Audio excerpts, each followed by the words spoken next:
Set പരീക്ഷ അല്ലെ, നിങ്ങൾക്കൊരു HSST അധ്യാപകനോ അധ്യാപികയോ ആവണമെന്നുണ്ടെങ്കിൽ നിങ്ങൾ പാസ്സാകേണ്ട പരീക്ഷയാണ് നമ്മുടെ LBS സെന്റർ നടത്തുന്ന സെറ്റ് പരീക്ഷ, സ്റ്റേറ്റ് എലിജിബിലിറ്റി ടെസ്റ്റ് എന്ന് പറയുന്നത്. സെറ്റിന്റെ ഏറ്റവും പുതിയ നോട്ടിഫിക്കേഷൻ വന്നിട്ടുണ്ടായിരുന്നു, നമ്മൾ അപ്ലൈ ചെയ്തിട്ടുണ്ട്. അപ്പൊ നമ്മൾ ഇങ്ങനെ കാര്യമായിട്ട് പഠിച്ചുകൊണ്ടിരിക്കുകയാണ്. August 2 നമുക്ക് ടെന്റേറ്റീവ് ആയിട്ടുള്ള എക്സാം ഡേറ്റ് വന്നിട്ടുള്ളത്. അപ്പൊ സെറ്റിനെ സംബന്ധിച്ച് ഇനി വരുന്ന സെറ്റ് പരീക്ഷയ്ക്ക് അപ്ലൈ ചെയ്യാൻ പോകുന്നവരാണെങ്കിലും ഇപ്പോൾ പഠിച്ചുകൊണ്ടിരിക്കുന്നവരാണെങ്കിലും ഒക്കെ സെറ്റുമായി ബന്ധപ്പെട്ട് കുറെ അധികം ഡൗട്ട്സ് നമുക്ക് ഉണ്ടാവാറുണ്ട്. ഇതിൽ ഏറ്റവും പ്രധാനപ്പെട്ട ഒരു ഡൗട്ടാണ് B.Ed ഇല്ലാത്തവർക്ക് സെറ്റ് എഴുതാൻ പറ്റുമോ എന്നുള്ളത്. തീർച്ചയായിട്ടും പറ്റും, B.Ed ഇല്ലെങ്കിലും സെറ്റ് എഴുതാം. പക്ഷെ ചില പ്രത്യേക സബ്ജക്ട് പഠിച്ചവർക്ക് മാത്രമേ B.Ed ഇല്ലാതെ സെറ്റ് പരീക്ഷയ്ക്ക് അപ്ലൈ ചെയ്യാനായിട്ട് സാധിക്കുള്ളൂ. അപ്പൊ അത് ഏതൊക്കെ സബ്ജക്റ്റുകളാണ് എന്ന് നമുക്കൊന്ന് നോക്കാം. കൂടാതെ സെറ്റ് പരീക്ഷയിൽ കുറച്ച് ഇക്വലൻസിയും അങ്ങനെയുള്ള കുറച്ച് നിയമവശങ്ങൾ കൂടിയുണ്ട്, അതും കൂടി നമ്മൾ ഇന്നത്തെ വീഡിയോയിൽ ഡിസ്കസ് ചെയ്യുന്നത്. അപ്പൊ ഫസ്റ്റ്ലി നമ്മൾ നോക്കാൻ പോകുന്നത് B.Ed ഇല്ലാതെ ആർക്കൊക്കെ സെറ്റ് എഴുതാം. നമുക്കറിയാം PGയും B.Edഉം അല്ല 50% കുറയാത്ത PGയും B.Edഉമാണ് സെറ്റ് എഴുതാനുള്ള യോഗ്യത എന്ന് പറയുന്നത്. അപ്പോ anthropology, commerce, Gandhian studies, geology, home science, journalism, music, philosophy, psychology, social work, sociology, statistics, ഞാൻ ഈ പറഞ്ഞ സബ്ജക്റ്റുകളിലൊന്നും B.Edന്റെ ആവശ്യമില്ല. നിങ്ങൾ PG പാസ്സായിട്ടുള്ളത് ഈ പറഞ്ഞ സബ്ജക്റ്റുകളിലാണ് എന്നുണ്ടെങ്കിൽ നിങ്ങൾക്ക് B.Ed ഇല്ലാതെ തന്നെയും എന്തിന് അപ്ലൈ ചെയ്യാം?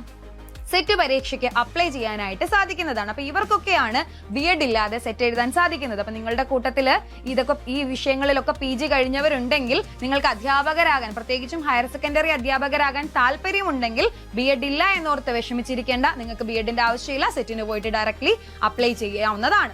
ഓക്കെ, ഇനി സെറ്റ് ഇംഗ്ലീഷിന്റെ കേസിലേക്ക് വരാം. നമുക്കറിയാം സെറ്റ് ഇംഗ്ലീഷ് നമുക്ക് എഴുതണം എന്നുണ്ടെങ്കിൽ നമുക്ക് മാസ്റ്റേഴ്സ് ഏത് സബ്ജക്റ്റിൽ വേണം? ഇംഗ്ലീഷിൽ വേണം. B.Edഉം ഇംഗ്ലീഷിൽ തന്നെ വേണം.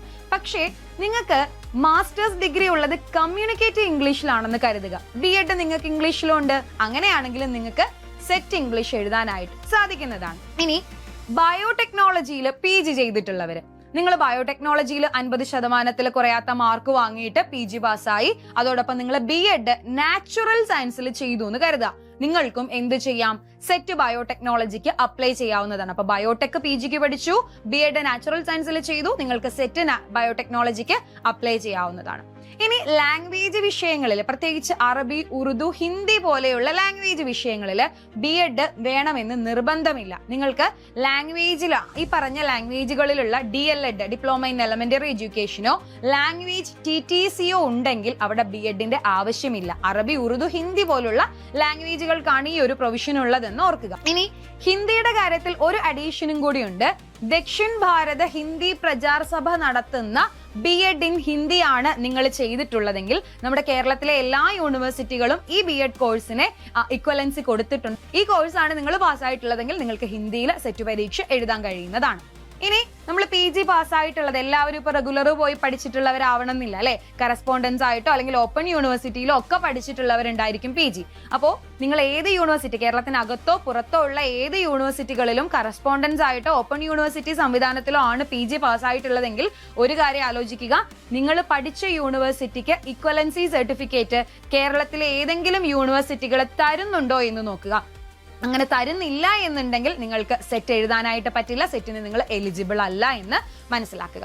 ഇനി ഏറ്റവും അവസാനത്തെ കാര്യം, ഈ സ്റ്റുഡൻസ് നമ്മുടെ B.Ed പഠിച്ചുകൊണ്ടിരിക്കുന്ന PG കഴിഞ്ഞ് B.Edന് പോയ സ്റ്റുഡൻസ് ഉണ്ടെങ്കിൽ നിങ്ങളുടെ സെക്കൻഡ് സെമിസ്റ്റർ കഴിയുമ്പോൾ നിങ്ങൾക്ക് എന്ത് ചെയ്യാം? ഈ സെറ്റിനും കേട്ടറ്റും പോലുള്ള എലിജിബിലിറ്റി ടെസ്റ്റിന് അപ്ലൈ ചെയ്യാം. ഇനി അതല്ല, ഡിഗ്രി കഴിഞ്ഞു B.Edന് പോയി ദെൻ നിങ്ങൾ PGക്ക് പോയെങ്കിലും PGയുടെ അവസാന വർഷത്തിൽ നിങ്ങൾക്ക് സെറ്റിന് അപ്ലൈ ചെയ്യാം. ഒരു കാര്യം നിങ്ങൾ ശ്രദ്ധിക്കുക, പഠിച്ചുകൊണ്ടിരിക്കുന്നവര് സെറ്റ് എഴുതി പാസ്സാവുകയാണെങ്കിൽ സെറ്റിന്റെ റിസൾട്ട് വന്ന് ഒരു വർഷത്തിനകം നിങ്ങളുടെ ക്വാളിഫിക്കേഷൻ ഒരു സർട്ടിഫിക്കറ്റ് നിങ്ങൾ അവിടെ ഹാജരാക്കേണ്ടതുണ്ട്. അല്ലെങ്കിൽ നിങ്ങളുടെ ആ ഒരു സെറ്റിന്റെ ക്വാളിഫിക്കേഷൻ, ആ ഒരു സെറ്റ് നേടിയെടുത്തത് റദ്ദാക്കപ്പെടുന്നതാണ്. അപ്പൊ അത് ആലോചിച്ചോണം. B.Edന്റെയോ PGയുടെയോ അവസാന വർഷത്തിൽ ഇരിക്കുന്നവരെ സെറ്റ് എഴുതുകയാണെങ്കിൽ, നിങ്ങൾ പാസ്സാവുകയാണെങ്കിൽ വിത്തിൻ 1 ഇയർ നിങ്ങൾ നിങ്ങളുടെ PG B.Ed സർട്ടിഫിക്കറ്റുകൾ ഹാജരാക്കണം. എന്നാൽ മാത്രമേ സെറ്റിന്റെ സർട്ടിഫിക്കറ്റിന് അപ്ലൈ ചെയ്യാനായിട്ട് സാധിക്കുള്ളൂ. നമ്മൾ ആദ്യമേ പറഞ്ഞായിരുന്നു PGയിൽ 50% മാർക്ക്, അല്ലെ കുറഞ്ഞത് 50% മാർക്കും B.Edുമാണ് സെറ്റിന് അപ്ലൈ ചെയ്യാനായിട്ടുള്ള യോഗ്യത.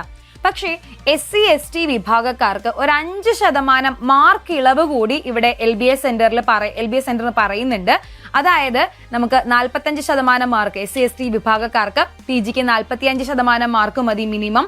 അതിന്റെ കൂടെ BEdും കൂടെ ഉണ്ടെങ്കിൽ സെറ്റ് പരീക്ഷയ്ക്ക് അപ്ലൈ ചെയ്യാം.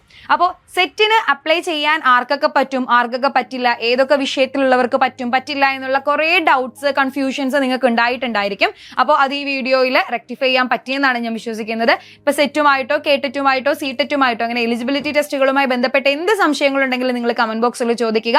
അതിനൊക്കെ മറുപടിയുമായിട്ട് വീഡിയോകളുമായി പ്രിയപ്പെട്ട അധ്യാപകർ ഉണ്ടാകും. അപ്പോൾ അടുത്ത വീഡിയോയിൽ വീണ്ടും കാണാം. താങ്ക്